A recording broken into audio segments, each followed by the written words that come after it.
الحمدللہ رب العالمین والصلاة والسلام علی رسولہ الکریم اما بعد فاعوذ باللہ من الشیطان الرجیم بسم اللہ الرحمن الرحیم۔ ہم نے جو کلمے ہیں 6 کلمے یہ آپ کے سامنے تلفظ کے ساتھ پیش کرنے ہیں، آپ کو انشاءاللہ تلفظ کے ساتھ پڑھائے جائیں گے۔ کوشش کریں کہ آپ وہ میرے تلفظ کے ساتھ ساتھ پڑھیں تاکہ آپ کا بھی تلفظ صحیح ہو سکے۔ اگر اس میں کوئی زبر زیر کی غلطی ہے تو وہ بھی دور ہو جائے گی۔ جس طرح ایک استاد کے سامنے شاگرد بیٹھ کر پڑھتا ہے، استاد پڑھاتا ہے بیٹا ایسے پڑھو، وہ پڑھ کے سناتا ہے، شاگرد بھی ویسے پڑھتا ہے، تو کوشش کریں کہ آپ ویڈیو سننے کے ساتھ ساتھ تلفظ اپنے منہ سے ادا کریں، تلفظ منہ سے بول کر پڑھیں۔ جیسے میں آپ کے سامنے پڑھوں گا اس کا فائدہ ہوگا۔ 6 کلمے آپ کے سامنے پیش کیے جا رہے ہیں، ان کلموں کے نام کا جو مطلب ہے وہ پہلے آپ سماعت کر لیں، اس کے بعد انشاءاللہ یہ 6 کلمے آپ کو مل جائیں گے۔ پہلا کلمہ طیب، طیب کا معنی ہے پاک۔ جب پہلا کلمہ شریف پڑھا جاتا ہے تو بندہ اسلام کے اندر داخل ہو جاتا ہے اور وہ گناہوں سے پاک ہو جاتا ہے۔ ساری زندگی اگر اس نے کفر کیا، اس سے کوئی گناہ ہوئے، جو بھی ہے سب معاف، وہ اب اسلام کے اندر داخل ہو گیا، اس کی نئے سرے سے زندگی اب شروع ہو جاتی ہے۔ تو پہلے کلمے کا مطلب ہے طیب، طیب کا معنی ہے پاک، یہ کلمہ پاک کرتا ہے۔ دوسرا کلمہ شہادت، شہادت کا معنی ہے گواہی دینا۔ اس کلمہ میں گواہی دیتا ہے مومن کہ میں گواہی دیتا ہوں کہ بے شک محمد صلی اللہ علیہ وآلہ وسلم اللہ کے سچے رسول ہیں، اس کے خاص بندے ہیں، اللہ کے سوا کوئی معبود نہیں، وہ اکیلا ہے، اس کا کوئی شریک نہیں۔ تو میں گواہی دیتا ہوں کہ حضور صلی اللہ علیہ وآلہ وسلم اس کے خاص بندے ہیں۔ تیسرا کلمہ تمجید، تمجید کا مطلب ہے بزرگی۔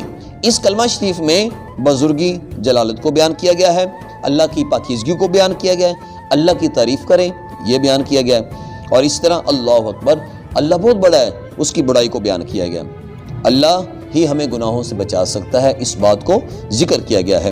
چوتھا کلمہ توحید، توحید کا مطلب ہے اکیلا۔ اس کلمہ میں اللہ تعالیٰ کی وحدانیت کو بیان کیا گیا ہے کہ اللہ کے سوا کوئی معبود نہیں۔ یہ توحید سے ہی کلمہ شروع ہوتا ہے۔ توحید کا مطلب ہے اللہ کو ایک ماننا، اللہ کے سوا کوئی عبادت کے لائق نہیں، سجدہ صرف اللہ کی ذات کو ہے، لا الہ الا اللہ، اللہ کے سوا کوئی خدا نہیں، کوئی معبود نہیں، جس کی عبادت کی جائے وہ کون ہے؟ صرف اللہ۔ تو اس کلمہ کا اس اعتبار سے اس میں خاص ذکر ہے، اسی کی بادشاہی ہے، اسی اللہ کے ہاتھوں زندگی اور موت ہے، ساری تعریفیں اس کے لیے، وہی ہمیشہ زندہ رہے گا، اس کو کبھی موت نہیں آئے گی، وہ بزرگی اور جلال والا ہے اور ہر چیز پہ قادر ہے۔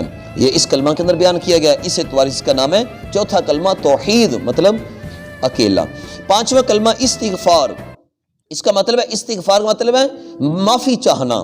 اس کلمہ میں معافی مانگی گئی ہے، یا اللہ میں معافی مانگتا ہوں اپنے ظاہری، پوشیدہ اور ہر قسم کے گناہ سے، تیری بارگاہ میں توبہ کرتا ہوں، اور ایسے گناہوں سے توبہ کرتا ہوں جو میں جانتا ہوں، جو میں نہیں جانتا، تو غیبوں کا جاننے والا ہے، تو اسی طرح عیبوں کو چھپانے والا ہے، گناہوں کو بخشنے والا ہے۔ تو اس کے اندر گناہوں سے بخشش کی دعا کی اللہ کی بارگاہ میں۔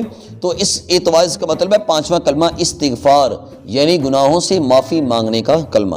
چھٹا کلمہ رد کفر، اس کلمہ میں ذکر کیا گیا ہے، رد کفر کا مطلب ہے کفر کو رد کرنا، کفر کو ختم کرنا۔ اس کلمہ میں بیان کیا گیا ہے کہ یا اللہ میں جھوٹ، غیبت، چغلی، بدعت، بے حیائی، بہتان، ہر قسم کے گناہ، شرک، کفر، ہر ایک چیز سے بیزار ہوں، یا اللہ میں ان گناہوں کی طرف نہیں جاؤں گا۔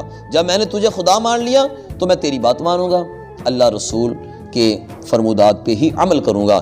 تو کفر سے باہر نکلنا، کفر کو رد کرنا، چھٹا کلمہ رد کفر، کفر کو رد کرنے کا یہ کلمہ ہے۔ جب یہ بندہ کلمہ پڑھتا ہے تو پھر ان گناہوں کی طرف نہیں جانا چاہیے۔